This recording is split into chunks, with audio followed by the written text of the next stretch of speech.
अस्सलाम वालेकुम। सबसे पहले मैथमेटिका जो है डाउनलोड कहाँ से करना है, मैंने वैसे तो लिंक सेंड कर दिए हैं।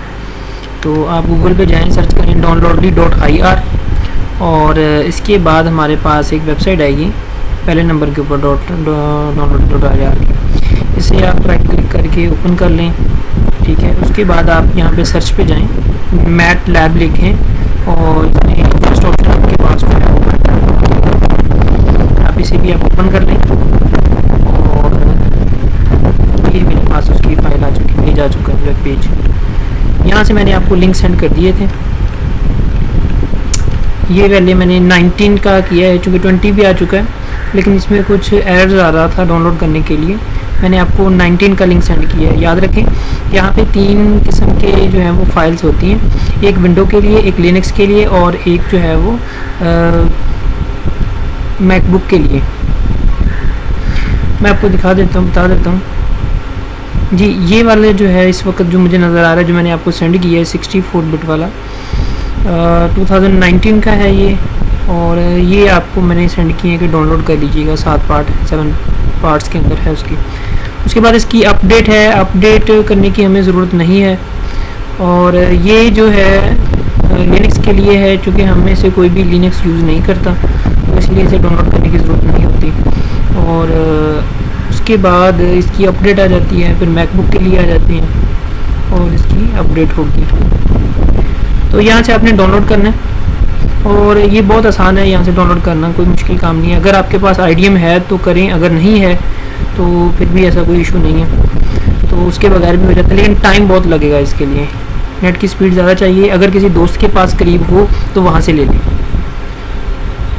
दूसरी बात कि मैंने ये वाला डाउनलोड करके रखा हुआ है, मेरे पास डाउनलोड किया हुआ 7 पड़ा है। ये मेरे पास मैटलैब 7 पड़ा है, मैंने डाउनलोड किया हुआ। ये 6 पार्ट में था। इसके नीचे भी मौजूद है 2006 वाला, लास्ट पे होगा ये 16 वाला, यही मैंने डाउनलोड किया हुआ है। इसका साइज़ भी कम है पहले की निस्बत, 19 और 20 वाले की निस्बत। और ये मैंने ये वाला डाउनलोड किया हुआ है। ठीक है, तो ये मेरे पास 7 पार्ट्स के अंदर ही है, 7 में।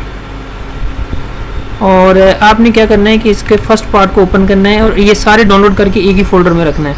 जब आप डाउनलोड करेंगे तो एक ही फ़ोल्डर में आने चाहिए और विनर की फाइल्स आएंगी। ये चूँकि जब हम किसी भी USB वगैरह में कॉपी करते हैं तो USB जो है 2 GB और 3 GB तक की फ़ाइल्स को कॉपी कर सकती है, 4, 5, 6, 7 GB की फ़ाइल कॉपी नहीं करती।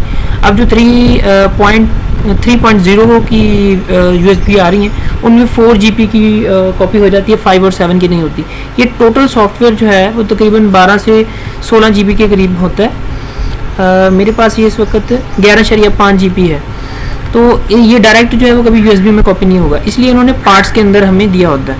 तो हमने इस पार्ट्स को पहले जो है वो एग्जीक्यूट करना है। एग्जीक्यूट करने के लिए आपने फाइल को ओपन करना है और यहाँ पे जाकर राइट क्लिक करें, एक्सट्रैक्ट विदाउट कन्फर्मेशन पे क्लिक कर दें, या फिर आप एक्सट्रैक्ट हुआ स्पेसिफिक फ़ोल्डर कर लें।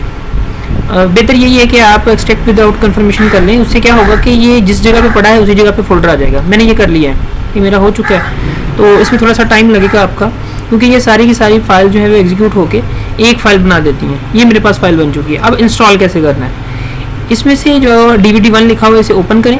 जैसे ही मैंने ओपन किया, यहाँ पे ये ओपन करने के साथ ही अब अगर आप गौर करें कि मेरे पास एक अलग फ़ाइल ओपन हुई है एक साइड के ऊपर, ये यहाँ पर नज़र आ रही है आपको, DVD ड्राइव के नाम से। DVD ड्राइव के नाम से मैं जाता हूँ माई कंप्यूटर के अंदर। ये जैसे हमने किसी CD को इंजेक्ट किया होता है, तो आपने इसे ही ओपन करना है। मीन्स आपकी वहाँ से भी कोई फाइल ओपन हुई है, यहाँ से भी आपकी यही फाइल ओपन हुई है। सेटअप की फाइल स्टार्ट कर लें।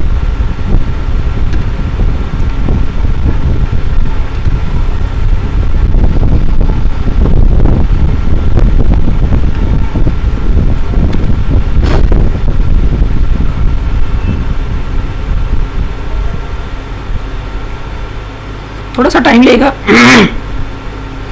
लेकिन ये हो जाएगी। ये तकरीबन 6 GB से 7 GB तक को एग्जीक्यूट कर रहा है। तो फिर उसकी सेटअप की फ़ाइल बना रहा है कंप्यूटर हमारा। फिर आके जो है वो शो होगा सेटअप के बाद। अभी वो ओपन हो रहा है। आपको एक और चीज़ दिखा देता हूँ। यहाँ पे आपने टास्क बार में जो है वो टास्क बार ओपन करेंगे, टास्क मैसेंजर आपकी मेन्यू बार में भी होती है। यहाँ पे परफॉर्मेंस और मेमोरी, ये देखिए मेरे पास रैम, चूँकि मेरे पास 16 GB है तो 4.9 GB जो है वो मेरा कंप्यूटर रैम को रन कर रहा है। तो इसका मतलब ये हुआ कि अगर किसी की 2 GB रैम है तो वो रन नहीं करेगा, ये फाइल ओपन नहीं होगी, आपका कंप्यूटर एरर दे देगा कि इतनी फाइल जो है वो आपकी रैम नहीं उठा सकता। तो इसी वजह से आपका जो है वो इंस्टॉल नहीं होता। 4 GB तक इंस्टॉल हो जाता है ये। मेरे पास चूँकि पहले से ही 16 GB है तो सिस्टम में कुछ और चीज़ें रन हो रही हैं जिनकी वजह से 4.8 GB जो है वो यूज़ में है और 11 GB रैम मेरी जो है वो फ्री है। अच्छा, यहाँ पे हमने क्या करना है, यूज़ अ फाइल की, चलिए फाइल की के इस्तेमाल से हमने करना है। Next, yes I agree. Next, उसके बाद वो कहता है जी आप उसकी फ़ाइल दें। जी फ़ाइल कैसे देनी है मैंने यहाँ पे। अच्छा, अगर किसी को नहीं पता चल रहा कि कैसे इंस्टॉल करना है तो यहाँ इंस्ट्रक्शन लिखी होती है, आप उसको रीड आउट कर सकते हैं। ये इसने लिखा हुआ जी। अब वो कहता है जी आपने इनमें से कौन सा करना है, ये use a file installation, install choosing the option use a file installation की। तो ये की पड़ी है, ये की आप उठा लें और वहाँ पे पेस्ट कर दें, कॉपी किए यहाँ आके पेस्ट कर दें।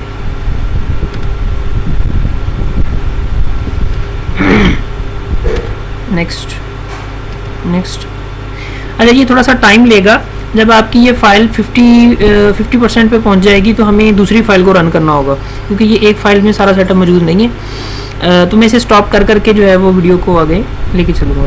तो टाइम बहुत लगना है, ये तकरीबन 10 से 15 मिनट लग जाते हैं।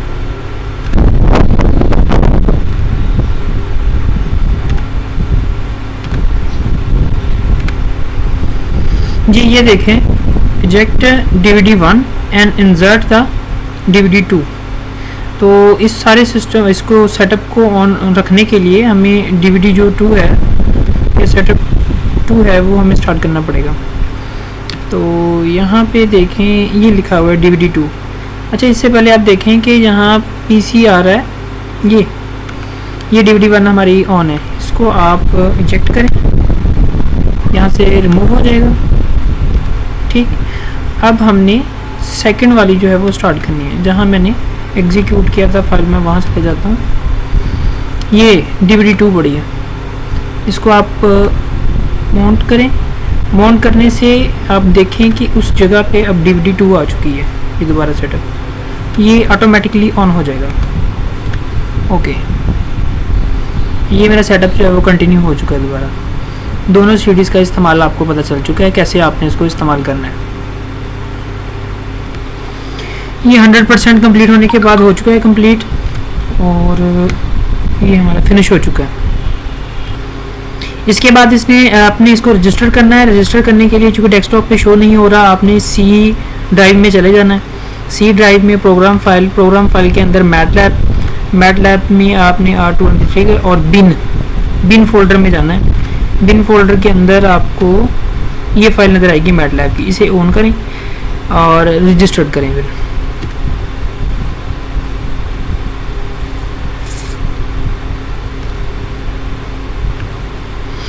ये आ चुका है जी। Automatically activate automatically using the internet, हमने इंटरनेट के बगैर करना है, विदाउट इंटरनेट। और यहाँ वो कह रहा है कि हमने पैच फाइल अटैच करनी है, तो पैच फाइल कहाँ से करनी है, जहाँ मैंने जो है वो एग्जीक्यूट की थी फाइल, मीन्स यहाँ मेरे पास सेटअप पड़ा है, मैं उसी फोल्डर के अंदर चले जाता हूँ। ये मैटलैब फोल्डर मेरे पास पड़ा है, ये क्रैक जहाँ पे लिखा हुआ है। अब यहाँ से इन दोनों में से हमने कौन सा अटैच करना है, ये आपको रीड आउट करना पड़ेगा कि हमें दोनों में से कौन सी फाइल अटैच करनी होगी। ओके, इसमें से हम देखते हैं क्या कह रहा है वो। यूजिंग द लेसन्स स्टैंडर्ड 1, और ठीक है जी, एक उसने कहा है कि हम एक अटैच कर लेते हैं इनमें से, ये वाली सिलेक्ट। नेक्स्ट, ये कंप्लीट हो चुका है। अब आ जाते हैं दोबारा उसी जगह पे बाहर आया नहीं अभी तक। बाहर आना चाहिए था, वैसे बाहर आ जाता है कंप्यूटर के कोई बात।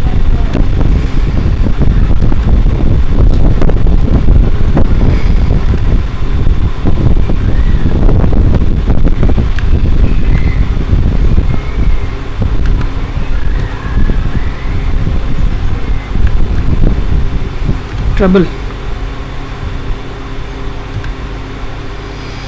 अच्छा इसने अभी भी एरर दे दिए।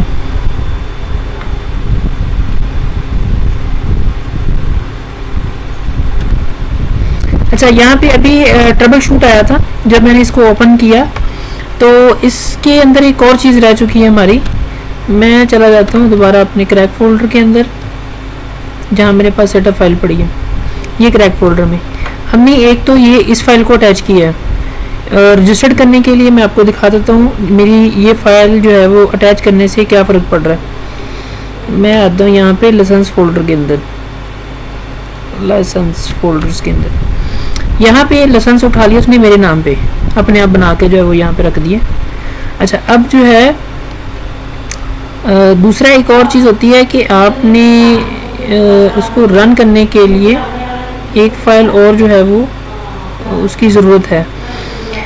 यहाँ बिन के अंदर ही विन जो है 34 फोल्डर पड़ा है, इसके अंदर हमने एक फ़ाइल पेस्ट करनी है। वो कहाँ से करनी है यही मुझे बता रहा है जी। मैटलैब प्रोडक्ट सर्वर जो है उनके एक फ़ाइल अटैच करनी है। ये इसने साथ साथ बता भी दिया है कि बिन फोल्डर के अंदर विन 64 इसको मैंने कॉपी किया यहाँ से और मैंने जाके जो है वो सी के अंदर जो जहाँ इंस्टॉल किया था उसे मैंने वहाँ पे पेस्ट कर दिया है।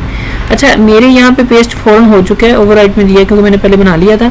आपके यहाँ पेस्ट नहीं होगा, उसके लिए आपको एक काम करना पड़ेगा। अगर किसी के ये पेस्ट ना हो तो आपने इसकी इसी फोल्डर के यहीं पे प्रॉपर्टी पे जाना है और उसके बाद आपने जाना है सिक्योरिटी के ऊपर। सिक्योरिटी के यहाँ मेरे पास आपको टिक नज़र आ रहे हैं, आप लोगों के ये टिक नहीं होंगे।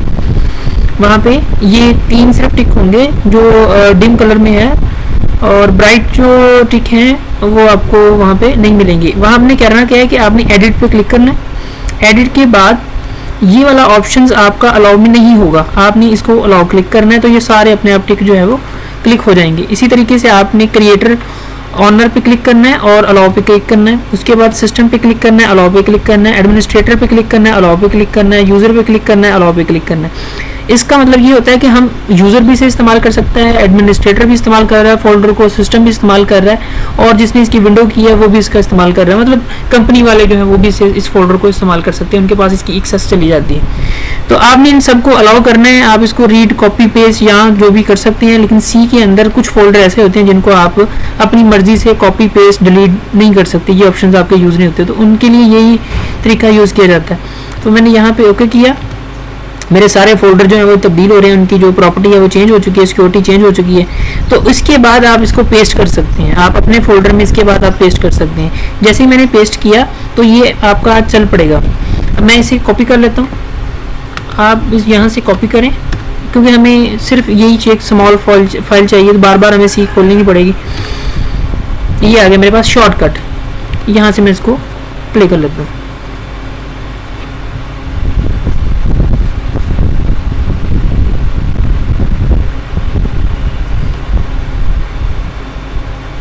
ये मेरे पास जो है वो खुल चुकी है फाइल मैटलैब की। आपको इसी तरीके से शो होगा जिस पेज पे हम चल रहे हैं, इसे कमांड विंडो कहा जाता है। आपने एडिटर यूज़ करना है जब भी आपने कोई भी चीज़ या कोई प्रोग्राम लिखना है। तो इसमें आप सिंपल, पहले तो मैं आपको कमांड विंडो में कुछ करके दिखा देता हूँ। O+4 और इसी तरीके से 7 × 32 मैं A=1, B=2, A+B=3। यहाँ जो वेरिएबल्स यूज़ करेंगे वो यहाँ डिस्प्ले होंगे। मैथमेटिका के अंदर डिस्प्ले नहीं होते, इसके अंदर होते हैं। इसकी प्रोग्रामिंग, इसका लिखने का अंदाज मैथमेटिका से बहुत डिफरेंट है, जबकि मैपल और मैथमेटिका इनका सेम होता है। इनकी कैटेगरी, इनके लूप्स वगैरह सेम बनते हैं। अगर आपको बेसिक्स के बारे में पता हो कि लूप्स और वेरिएबल्स को कैसे यूज़ किया जाता है सी लैंग्वेज के अंदर, तो इन तीनों के बारे में आपको बहुत सारी इन्फॉर्मेशन मिल जाती है। तो यहाँ तक करें, उसके बाद मैं आपको कमांड्स दूंगा, 1-2 लेक्चर्स और देंगे तो ताकि ये आपको चलाने आ जाए।